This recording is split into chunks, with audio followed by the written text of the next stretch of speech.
जय मातेश्वरी। नमस्कार मित्रों, मैं हूं ज्योतिष आचार्य अजित मिश्र। आप सभी लोगों का आपके अपने channel the astrologer Ajit Mishra में हार्दिक स्वागत एवं अभिनंदन है।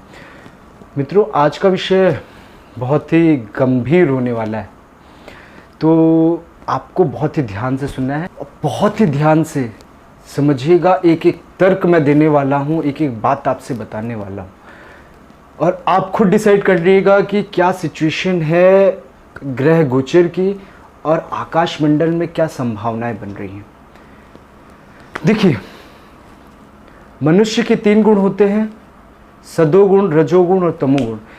जैसी प्रवृत्ति होगी वैसा गुण उसके अंदर होगा। ग्रहों में भी 3 गुण होगा, सात्विक, राशि और तामसिक। चंद्र, सूर्य और गुरु ये हमारे सात्विक ग्रह हैं। आपका बुध एवं शुक्र ये राशि गुण हैं और शुक्र और मंगल आपके तामसिक गुण हैं। यानी कि जिस प्रकार का ग्रह का बल, जिसका दृष्टि आपके ऊपर ज़्यादा पड़ेगा, उस प्रकार का फल आपको मिलने वाला है। मैंने कल का वीडियो आपके साथ साझा किया था कि गुरु वक्री किस तरह का परिणाम देने वाला है और मैंने जो बोला वो सत्य बोला। जो ग्रह गोचर की स्थिति दिखी, जो शास्त्रों में मैंने सुना, जो मैंने गुरु से सीखा, वो मैंने आपको बताया। अब आपका निर्णय अब आपको लेना है कि मैंने क्या क्या बोला और क्या क्या समझाने जा रहा हूं आपको। इस बात को समझिए कि देवगुरु बृहस्पति की 2 घर हैं, एक 9वां और एक 12वां, यानी कि धनु और मीन। धनु कौन? वनवासी, तीरंदाज। और इसका अगर शारीरिक अंग देखोगे तो वो घुटना, नी। और मीन मछली, जल तत्व की, और वर्तमान समय में आपके कर्मों का निर्धारण करने वाला। अगर आपने देखा है, जो मछली का चिन्ह है वो हमेशा एक मछली के पूंछ को टच कर रहा होता है, इस तरह का साइन, यानी कि इस तरह का बनाया हुआ है। यानी कि एक मछली दूसरे मछली के पूंछ को खा रही है या टच कर रही है। इसका अर्थ यही है कि आपके कर्म जो हैं वो आपको लौट के आएंगे। दूसरी चीज, देवगुरु बृहस्पति आपके 4th भाव पे, आपके सुख के घर पे विराजमान है। मेष राशि में मंगल के घर पे विराजमान है और मंगल की चर्चा की मैंने आपके तामसिक गुणों में।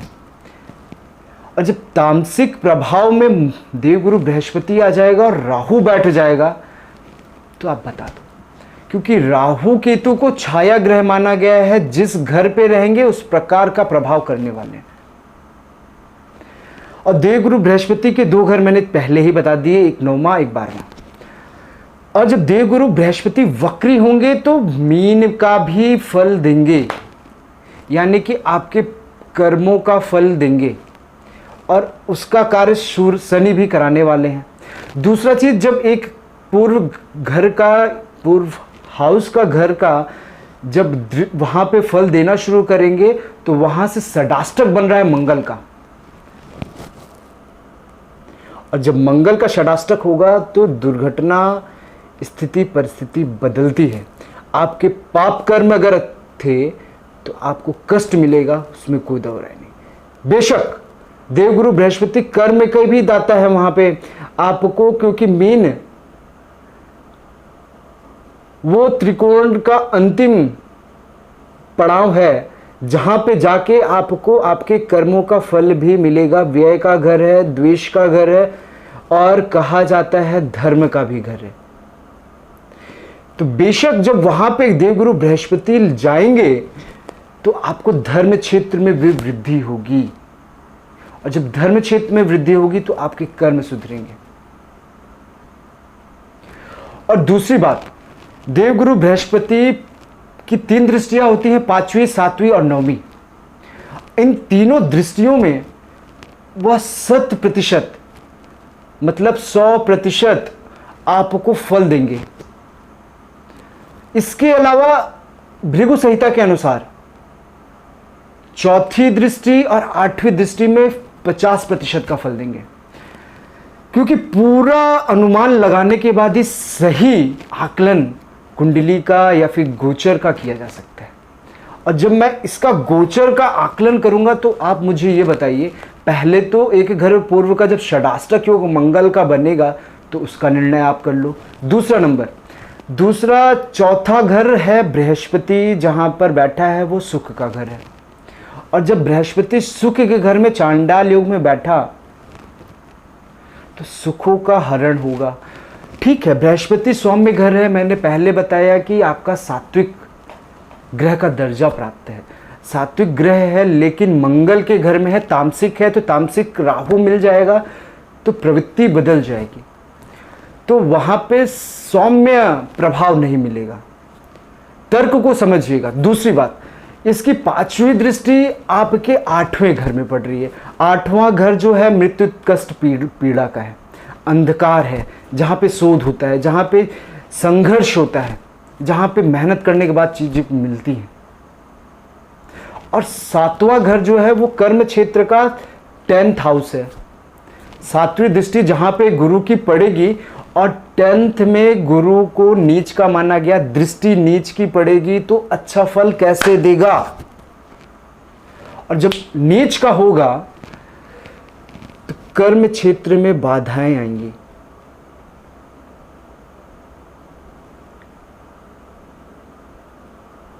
और 9वीं दृष्टि 12वें घर में पड़ेगी, यानी कि जैसा कर्म किए हो कर्म का फल मिलने वाला है।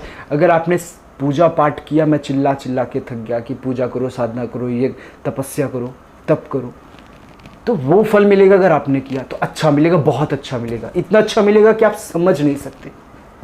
लेकिन अगर बुरे कर्म है तो आप लोगों को बुरा लगेगा, जो बुरे सोच रहे हैं, जो निगेटिव कमेंट्स डालते हैं, उनको मैं बता रहा हूं। आपको सुनना है उन लोगों का सुनिए जो सिर्फ ऐसे प्रेडिक्शन करते हैं, 2-4 लोगों का सुन लेते हैं और जाके कहीं से बातचीत करके आपको बता देते हैं।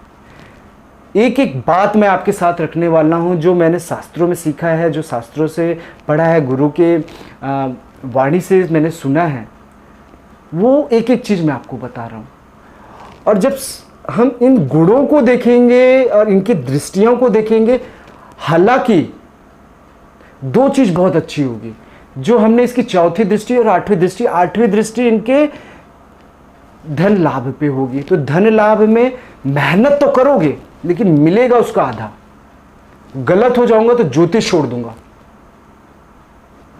और 4थी दृष्टि आपके दाम्पत्य जीवन में, आपके प्रेम प्यार में, पार्टनरशिप में है तो सुधार होगा। और दूसरा सबसे बड़ी बात बता दूं, 4थे घर हमारा माँ का होता है और 4थे से 4था घर हमारे नानी का घर होता है। तो नानी की अगर तबीयत वगैरह खराब चल रही थी, उनकी स्थिति खराब थी, तो उनकी स्थिति में सुधार होगा। अब आपके ऊपर है बताने को, मैं इतनी चीजें बता सकता हूं कि आप समझते रह जाओ। अब निर्णय आपको लेना है कि क्या स्थिति है और क्या परिस्थिति है।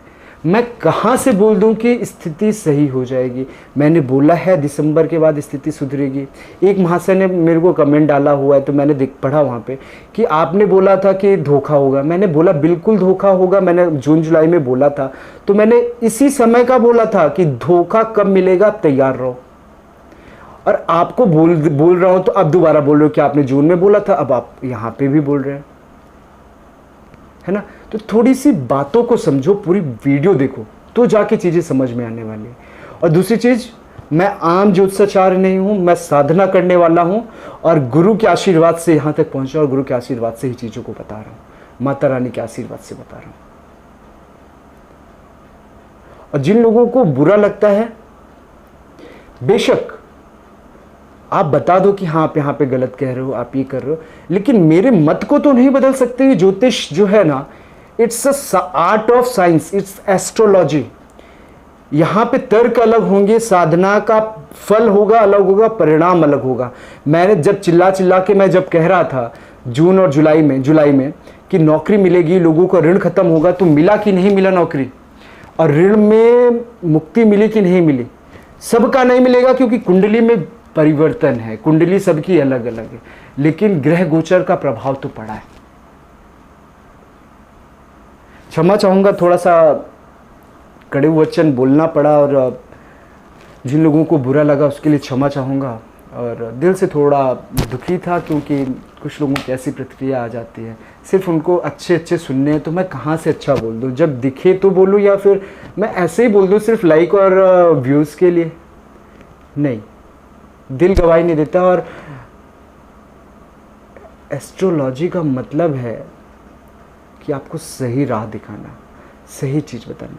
एक और भविष्यवाणी मैं करने जा रहा हूँ, अभी करने का विचार नहीं था, करने जा रहा हूँ। राहु जब मीन में जाएगा उस समय मेरी बातों को ध्यान रख लेना। जो लोग भी थोड़ी बहुत गलतियां करते हैं, जिनका विवाह दाम्पत्य जीवन, क्योंकि बृहस्पति जब मीन में जाएगा तो सुषुप्त अवस्था में भगवान होंगे और वहाँ पे जाके लोगों का कल्याण होना शुरू होगा, लोगों की शादियाँ तय होना शुरू होगा।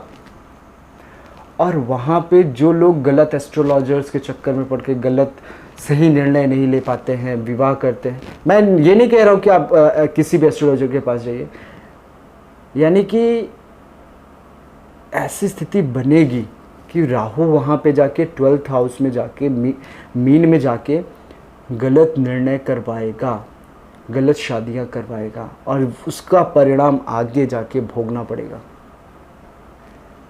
है ना। इसका एक उपाय मैं भी बता दे रहा हूँ, बता इसलिए दे रहा हूँ क्योंकि फिर बाद में पूछोगे कि आपने बताया नहीं। हल्दी की गांठ, जब शादी पड़ने वाली हो या फिर आप शादी करना चाह रहे हो तो हल्दी की गांठ, साबुत गांठ, उसको अपने दाएं पुरुष और बाएं महिला पहनने। साथ ही साथ हल्दी के पानी से, मतलब जल आप बकेट वगैरह में डाल लें और आधा चम्मच या 1 चम्मच हल्दी डाल के नहा लें। इससे क्या होगा, बृहस्पति का अच्छा गुण का प्राप्ति आपको होगी और शादी अच्छी होगी और सही शादी होगी। नहीं तो राहु वहाँ पे धोखा करेगा, ठीक है। और जिन लोगों के दाम्पत्य जीवन में थोड़ा भी सुधार लग रहा है, क्योंकि सुधार की संभावना बढ़ेगी 50%, 100% नहीं, 50% लोगों का सुधार की संभावनाएं बनेंगी। और उसके लिए भी ये उपाय किया जा सकता है कि आपका दाम्पत्य जीवन अच्छा हो जाए। आशा करता हूँ यह वीडियो आपको पसंद आया होगा। मुझे तो थोड़ा सा लगेगा कि हाँ, मैंने थोड़ा सा कड़ू वचन बोला है, इसके लिए क्षमा प्रार्थी हूँ। और बस प्यार देते रहो, आप लोग ऐसे ही प्यार देते रहो। जो सच होगा वो सच बताऊँगा और तर्क की आवश्यकता होगी तो तर्क भी दूंगा, शास्त्र की आवश्यकता होगी तो शास्त्र का भी उदाहरण दूंगा। जय माता दी, धन्यवाद।